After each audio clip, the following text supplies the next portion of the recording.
एका 24 वर्षाच्या तरुणाचं आयुष्य, एका शाही लग्नाची तयारी, जयपूरमध्ये कोट्यवधींचा पॅलेस बुक, खाजगी विमानांची व्यवस्था आणि काही महिन्यांनंतर लग्नाच्या बोहल्यावर चढणारा तरुण अचानक लोहगडाच्या 400 फूट खोल दरीत कोसळून मृत्युमुखी पडतो.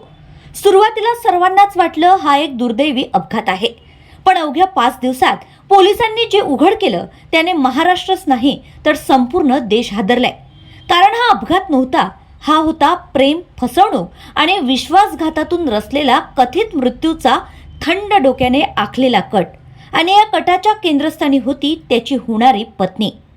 पुण्यातील केतन अग्रवाल मृत्यू प्रकरण सध्या संपूर्ण देशभर चर्चेचा विषय ठरलाय.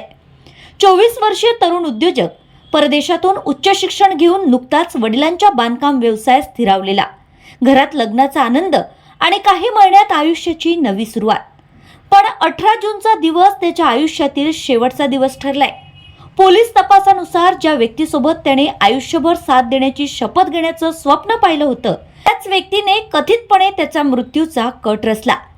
24 वर्षीय केतन अग्रवाल हा पुण्यातील प्रसिद्ध बांधकाम व्यावसायिक विशाल अग्रवाल यांचा मुलगा होता.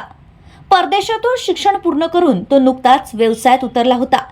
फेब्रुवारी महिन्यात त्याचा साखरपुडा सिया गोयल सोबत झाला होता. दोन्ही कुटुंबांनी नोव्हेंबरमध्ये शाही विवाहाची तयारी सुरू केली होती. माहितीनुसार जयपूरमध्ये भव्य पॅलेस बुक करण्यात आला होता. VIP पाहुण्यांसाठी खाजगी विमानांची व्यवस्था करण्यात आली होती. कोट्यवधी रुपयांचा खर्च अपेक्षित होता. अग्रवाल कुटुंबात आनंदाचं वातावरण होतं, पण पडद्यामागे वेगळंच वादळ तयार होत होतं.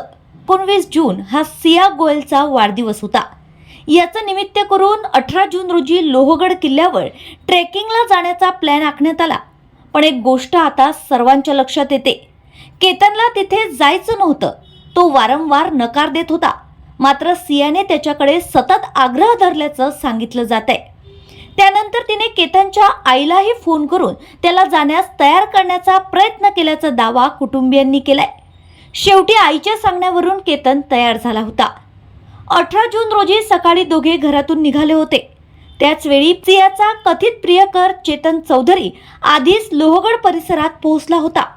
स्वतःची ओळख लपवण्यासाठी त्याने हुडी, हेडफोन आणि वेगळा मोबाईल वापरल्याचा दावा तपासात समोर आलाय.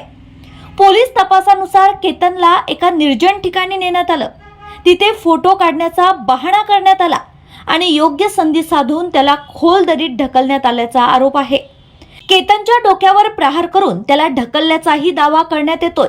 मात्र या दाव्याबाबत अधिकृत फॉरेन्सिक अहवाल आणि न्यायालयीन निष्कर्षांची प्रतीक्षा आहे. केतन तब्बल 400 फूट दरीत कोसळला होता. घटनेची माहिती मिळताच लोणावळा ग्रामीण पोलीस, शिवदुर्ग मित्र, मावळ वन्यजीव संरक्षण संस्था या सर्वांनी संयुक्त बचाव कार्य राबवलं. अत्यंत कठीण परिस्थितीत मृतदेह बाहेर काढण्यात आला. सुरुवातीला अकस्मात मृत्यूची नोंद करण्यात आली, पण त्यानंतर तपासाची दिशा पूर्णपणे बदलली.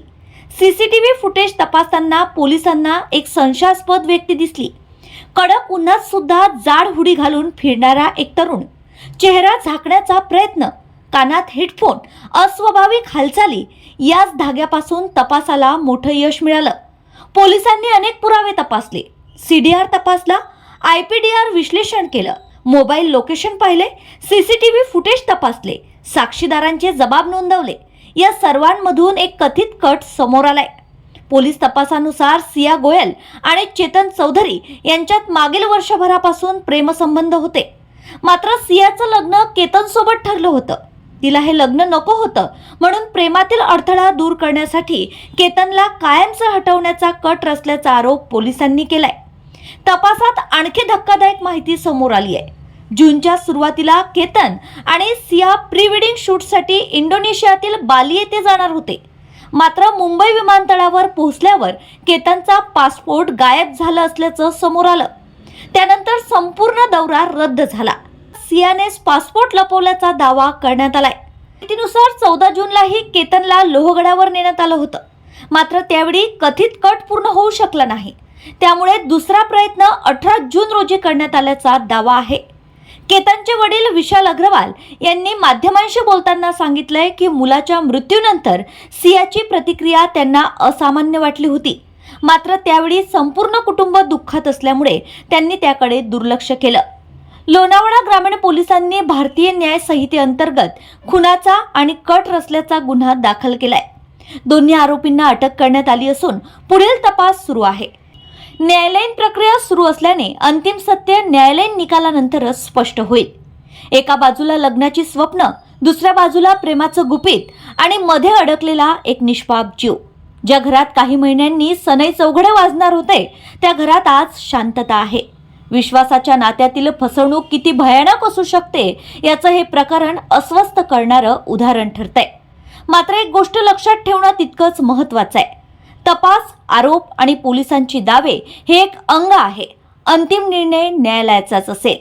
याविषयी तुमचं मत काय हे आम्हाला कमेंटमध्ये नक्की सांगा.